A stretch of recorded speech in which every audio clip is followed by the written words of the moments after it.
এই guys WhatsApp, this is Biswajit আর একটা নতুন ভিডিওতে সকলকে স্বাগত জানাচ্ছি।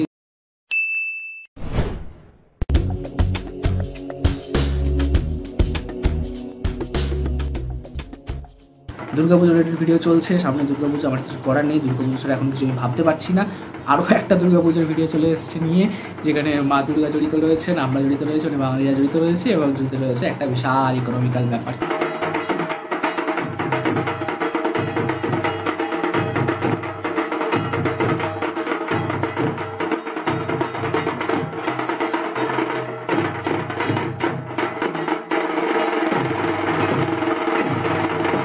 যাই হোক, এই বিশাল কর্মকাণ্ড বিশ্ব ব্রহ্মাণ্ডের কোথাও নয়, শুধুমাত্র আমাদের এই বাংলাতে চলছে এবং পৃথিবীর বিভিন্ন কোণে চলছে, কিন্তু আমাদের অবশ্যই বাংলা এবং কলকাতা জুড়ে বিশাল বড় করে তার ব্যাপ্তি ছড়িয়ে পড়েছে। এখন প্রশ্নটা হচ্ছে, মা দুর্গা মর্তলোকে আগমন করছেন।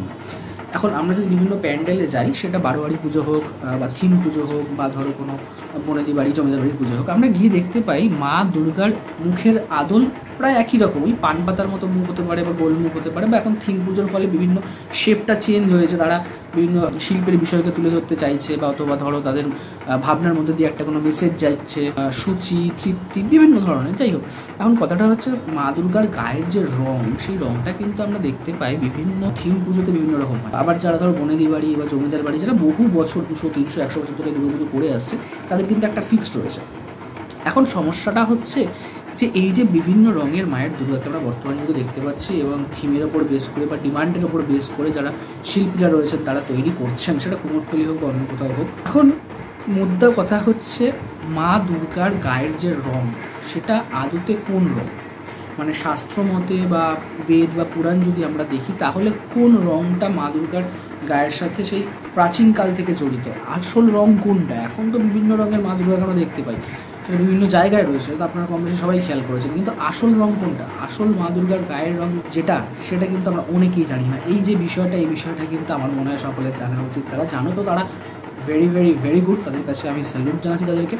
যারা জানো না, তাদের অবশ্যই এটা জেনে নেওয়া দরকার, এবং সেটা নিয়েই আজকের এই ভিডিওতে আমি পুরো কনসেপ্টটা তুলে ধরতে চলেছি, যে মা দুর্গার গায়ের রং আসলে কী ছিল, মানে শুরুতে বা শাস্ত্র মতে বা পুরাণ মতে কী আসলে মা দুর্গার গায়ের রং। দেখো, এখন তো বিভিন্ন ধরনের গায়ের রঙের আমরা দেখতে পাচ্ছি, আমি একটু আগেই বললাম। সুতরাং আসল যে রংটা ছিল, যেটা বেদ বা শাস্ত্র মতে, সেটা আমি সবার জন্য তুলে ধরবো। এছাড়াও আরও কিছু কিছু ইনপুটস আমি দেবো, কিছু কিছু ইম্পর্টেন্ট এলিমেন্টস এই ভিডিওতে অ্যাড করবো, যেটা আমার মনে হয় একজন বাঙালি হিসেবে তোমার অবশ্যই জানা দরকার।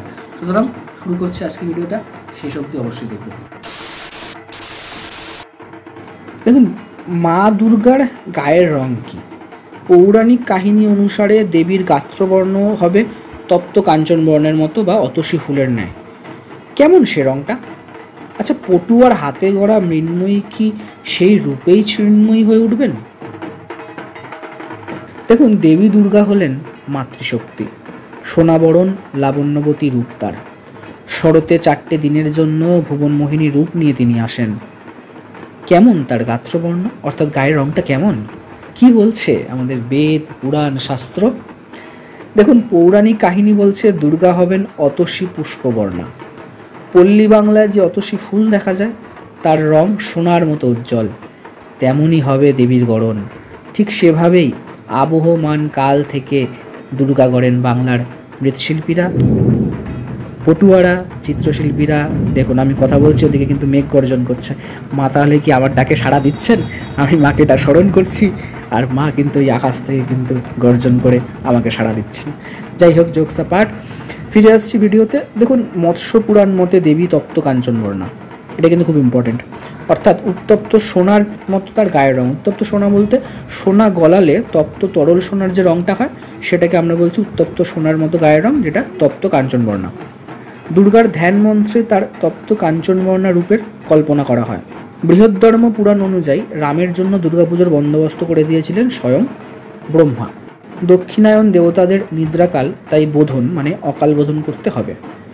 দেবী কুমারীর বেশে এসে ব্রহ্মাকে বিল্ল বৃক্ষমূলে মানে বেলগাছের কাছে দুর্গার বোধন করতে বলেন।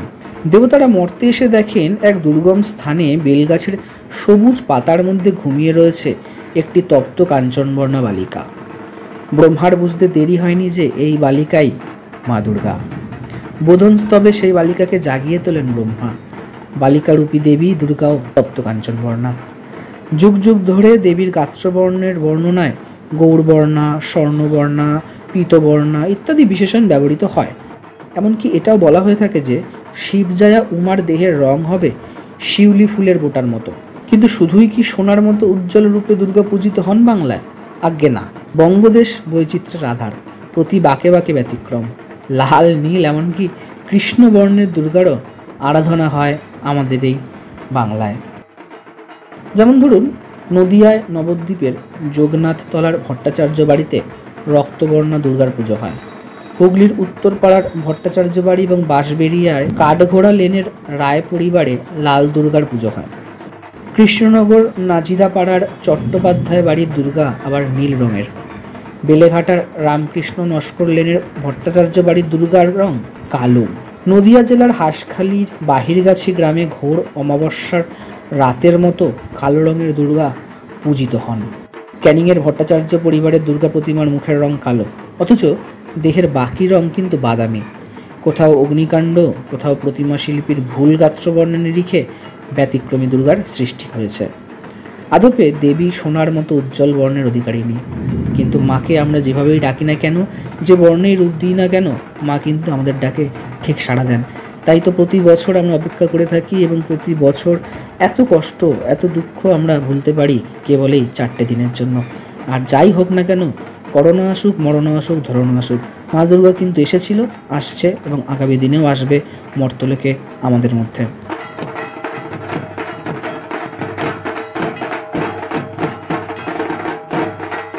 So this is it. এই ছিল হচ্ছে কিন্তু আসল গল্প। দেখো, শাস্ত্র বা বেদ পুরাণ যাই বলো তুমি, সেটা থেকে কিন্তু আমরা এই ঘটনাটা পুরোটা জানতে পারছি। মানে এই যে হোল কনসেপ্টটা, হোল আইডিয়াটা, মা দুর্গার আসল গায়ের রং কী ছিল প্রথমে সেটা জানতে হচ্ছে। পরে আস্তে আস্তে হয়তো চেঞ্জেস এসছে, শিল্পের কারণে হোক, ডিমান্ডের কারণে হোক, বা অন্য কোনো স্বপ্নের কারণে হোক। অনেকে স্বপ্ন দেখে যে মা দুর্গার গায়ের রংটা এরকম করতে হবে, বা বিভিন্ন কারণে চেঞ্জেস এসছে। বাট ইনিশিয়ালি শুরুতে কিন্তু মা দুর্গার গায়ের রংটা এটাই ছিল, যেটা আমি বিভিন্ন রাজবাড়িতে দেখতে পাই।